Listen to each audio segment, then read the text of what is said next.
Hey everyone, and welcome back to Final Fantasy XIV, where today we are taking care of 10 more sightseeing log entries, and we're starting out over here in Eastern Thanalan by the Burning Wall. We are heading for coordinates 30.8, 26.5. Looks like we're going to want to loop around onto the path heading down further south. Alright, we should be able to get there without too much issue. This first sightseeing log entry is available from 12 p.m. to 5 p.m. during clear or fair skies. Okay. 26.5, 30.8. So directly east-ish of here. 30.8. 26.5. So right around here. Let me see if I can pull up a specific image. Oh, you know what? Looks like it actually might be on the level below us. Also, go away, Mirror Knight. I do not like you. I do not appreciate you.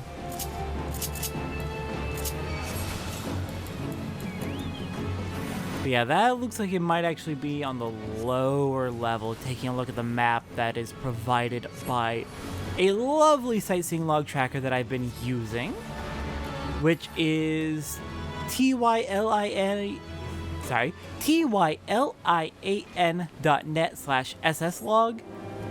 Tylian? How do you... I don't know how to pronounce that. But yeah. Very lovely tracker that is very helpful. Hang on. Actually, let me take a look. Is there anything around here that... No. Okay, so it is down below, I want to say. Okay, where's the path heading downwards? Right over here. Circle back around and take the other path to head down.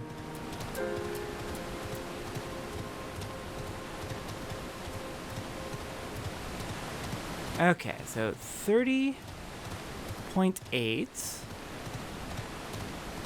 and 26.5 directly up this way. I think what we want to do is land on top of... There we go. Now then, the emote for this one is Lookout. There we are, entry 55. Once an unscalable precipice severing eastern Thanalan from the Grand Wake, the Burning Wall earned its name for the deep red glow it would emit each evening as the sun set. Toppled by the calamity, that cliff no longer exists. In its place, a queer forest of crystalline sentinels and malformed creatures shunned by nature itself. And let's take a look at the hint that this one has. That was 55. Overheard in an alehouse. Standing atop the crystal affords you the best view of the place if you're brave enough to make the climb. Alright then. Next up, we're heading to, I think, South Thanalan. Looks like our next destination. Alright, next up takes us to the Sightseeing Desert. We're going to be heading just southeast of Byragot's Strike down to this area. Show it on the map with a pretty broad view so you can get an idea of where we're at. I believe we want to climb up this, and it's going to be this tower thing? I don't imagine we have to get on top of it, so... Let me check the image for exact standing. Looks like it is... Oh, here we go. Says in the chat log. Perfect. The Sightseeing Desert, according to the Sons of St. Quinnock. The Sightseeing Desert was once a verdant sea of lush plains capable of sustaining great civilizations, as is evidenced by the ruins recently discovered in the area. How such a place evolved into a lifeless desert remains a mystery, but recent disasters tells us that an ancient calamity is a likely culprit. I believe we have determined that it was in fact the second Umbral calamity that did it? I want to say second. Second was fire, I believe. I hope I'm right. No, second was lightning, so fire would have been the third. It was the fire calamity. Alright then, next destination is going to take us to Western Thanalan, I believe. Alright, our next destination takes us to Vesper Bay, where we're going to be climbing up this building here. And we want to go for that far corner right over here. This is available from 12 p.m. to 5 p.m. During clear or fair weather. Also, forgot to mention the requirements for the previous one was 12 to 5 p.m. during heat waves. Alright, let's grab this. Ah, my mistake. It's not lookout for this one. It is... There you are. Points. Alright, Vesper Bay, a bustling port city strategically situated on the western coast of Thanalan and maintained using funds generously provided by the Syndicate Chairman Lolorito. Vesper Bay serves as a gateway in and out of Sultanate-controlled lands. The colossal bronze statue in the main plaza is said to be an exact likeness of said chairman when viewed from afar. That man tried to sabotage me cooking for the Sultana. Can we burn it down? Sorry, can't burn a bronze statue. Can we destroy that statue by any means necessary? Okay, next we're gonna be heading to... North Thanalan, it appears. Well, I just had a very unfortunate roll of the weather because I have about, one, did not have enough time to get to the, to the location in North Thanalan. 2, I have like 5 that just popped up and will be available for about 2 minutes, so I'm only going to have time to get to one of them. So we are heading on to Southern Thanalan's Sunken Temple of Karn, available from 12 p.m. to 5 p.m. during clear, fair skies.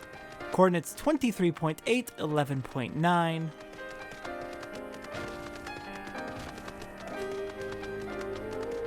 And I believe we're going to be wanting to climb up on some of these buildings here. Let me see if I can get a good picture. Oh! Got it. Okay, okay. This might be a little bit tricky, but we're wanting to get on top of that building there. Here, let's start from these higher up rocks. Oh, come on. What was that jump? That was pathetic. Once again, what is with these jumps? There we go. And just get all the way up, please. Up here.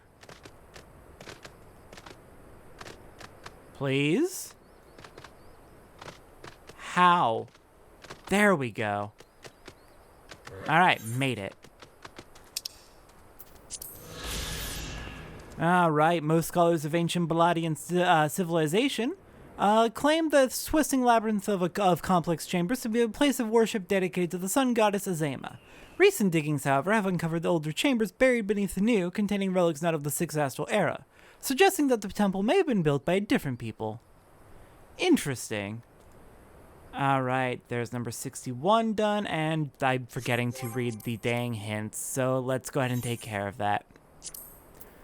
Alright, the Sigoli Desert's hints. After a fortnight of wandering, I found myself under the searing sun, looking out upon the ruins of Alag. It was then I swore to myself, I will not succumb, not this day. Such were the wayfarer's words, and I would see what he saw. For Vesper Bay, overheard in a tavern. Go where the wealthy go and do what they do, and sooner or later their good fortune will rub off on you. That said, the merchant wasn't too happy when I climbed to the top of his estate for a better view. And Sunken Temple of Karn, overheard in a tavern. Ah, a fellow antiquarian. There's a slanted stone slab that affords you the best vantage point of the ruins. Okay, next up. Let's see. Alright, this next one's only available from 5 p.m. to 6 p.m. during clear or fair skies. It is literally just right over here. Where exactly is it? Here we go. It's an easy one to reach, which is good because there's only a limited time to get it. No? What's the emote? Oh dear, what is the emote? It is pray. I need to pray. Quickly. Carved centuries past by a famous Rogadan sculptor, this massive stone effigy, located in the center of Ailport's lower plaza, serves as hallowed ground upon which sailors might offer solemn prayers to the Watcher of the Seas before embarking on their journeys across the untamed deep. Alright, and let's see the hint for number 26. I've no wife and no mind to take one. The only child I'll ever know is the ale I brew, and so as the cargo ships pull out of the harbor, I say a prayer to the Watcher of Seas that she'll see me son safe to someone's belly somewhere. Such were the brewer's words, and I would see as he saw. Alright. Another one down. What's next?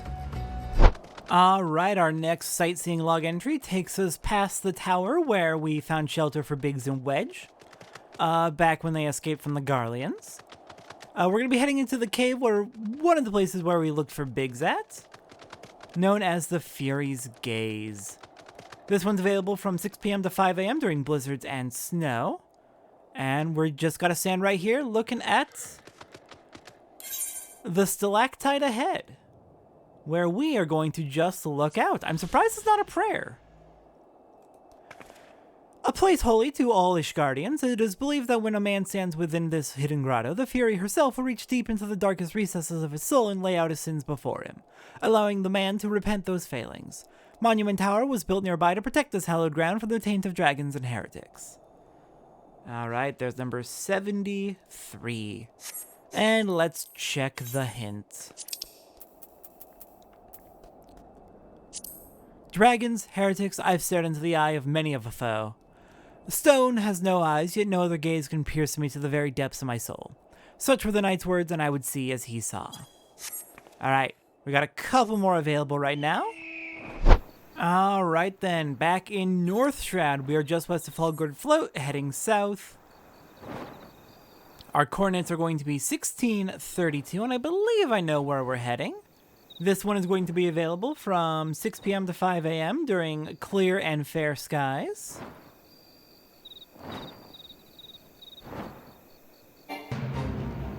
Alright, let's see. 1632. Where is it? Here we are. Right here, looking at this giant shard of Dalamud. Coined by the learned men of Garland Ironworks, these massive rings were used to dampen spiritual energies, preventing the focusing of power required to wield magics. No less than 5, each measuring hundreds of yalms across, were required to keep Bahamut silent for 3 full eras, but even then they proved insufficient. Alright, and let's check that hint. I don't like it, I can tell you that. That crescent, whatever it is. It doesn't belong there. It doesn't belong nowhere in this world. So were the guard's words, and I would see as he saw. Alright. Fallen Neuralink is done. Next up. Alright, we're here in Central Shroud, just outside of Hawkeye Manor. Looking for 13.623.1. I believe we want to head down. Is it this way? How do we want to do this? We want to get on top of that. So let's see. What would be the best way to do it?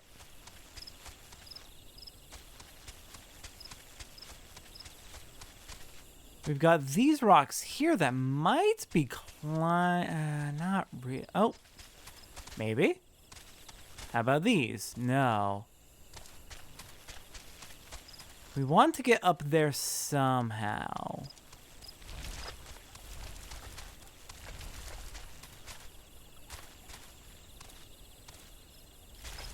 Hang on. Nah, that looks like it might almost be a spot we can land. Let me check the image for this one. Yeah, we want to get on that log right there. Or that root sticking out.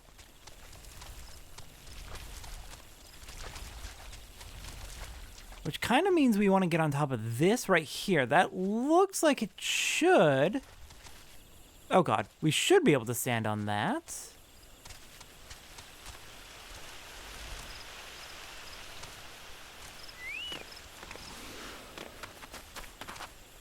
Oh, there we go. Oh dear. Okay, slippery, got it. But looks like we can do this without our chocobo mount. Okay, let's do it. Hake Manor, long frowned upon by the people of Gridania as a symbol of excess, the Seedseers would finally submit to pressure from the citizenry, selling the deed to the manor to the Lady Amandine of House D'Artancourt. The word Hake is of ancient Pajali origin and means to speak without words. Alright, there's number 40. Let me mark that off. And then we can check the hint for that one. Let's see. I fled as fast as my legs could carry me, till I stood atop massive tree roots with nowhere to run. The glow from the windows so beautiful, yet so terrible. Such were the madman's words, and I would see as he saw. Alright. Now, I believe we just need to wait until the next few are available. Which... I see 1 in 30 minutes. Uh-oh. Might be a bit of a wait. 1 in 21 minutes.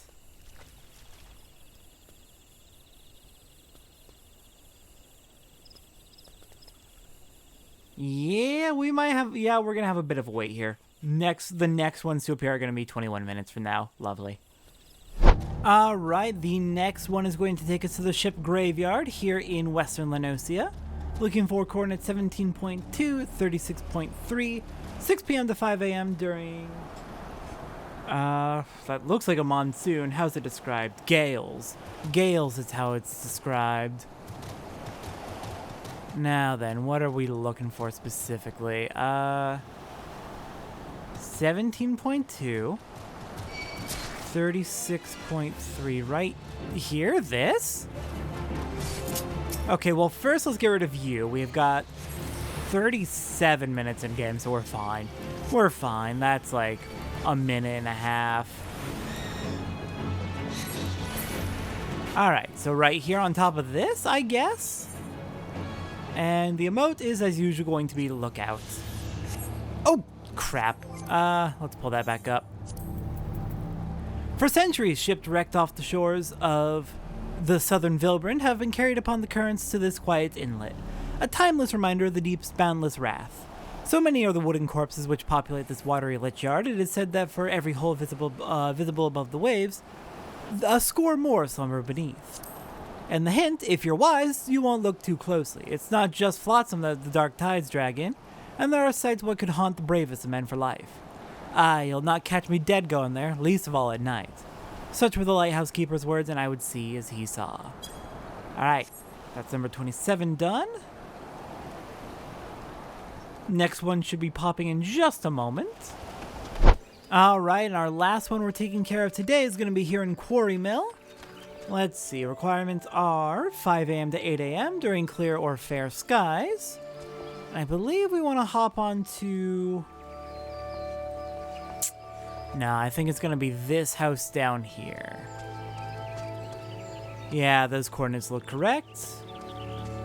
Now, where on this house? Maybe this chimney?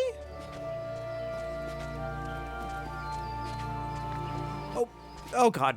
Oh, I was really worried I was going to fall off there. Alright, last one. Once a deal had been struck between the Gelmorans and the Elementals, allowing their return to the forest surface, the Elezen began unearthing large quantities of boulders to build the foundations of their new city, Gridania. The water wheels of Quarry Mill were raised to power the hammers which rendered the massive stone into workable blocks. And the hint for this one. Where is it? Oh, right here. As I was cleaning out the chimneys, I could not help but be struck by the view below. My village may be a humble one, but there was nowhere else I'd call home. Such were the hunter's words, and I would see as he saw. Alright. There we are. We are down to just 40 left, which means we've taken care of half of the hunting logs in A Realm Reborn. So then, with that, next time on Final Fantasy XIV, I believe it is time for us to get even with Garlemald. I will see everyone next time for that.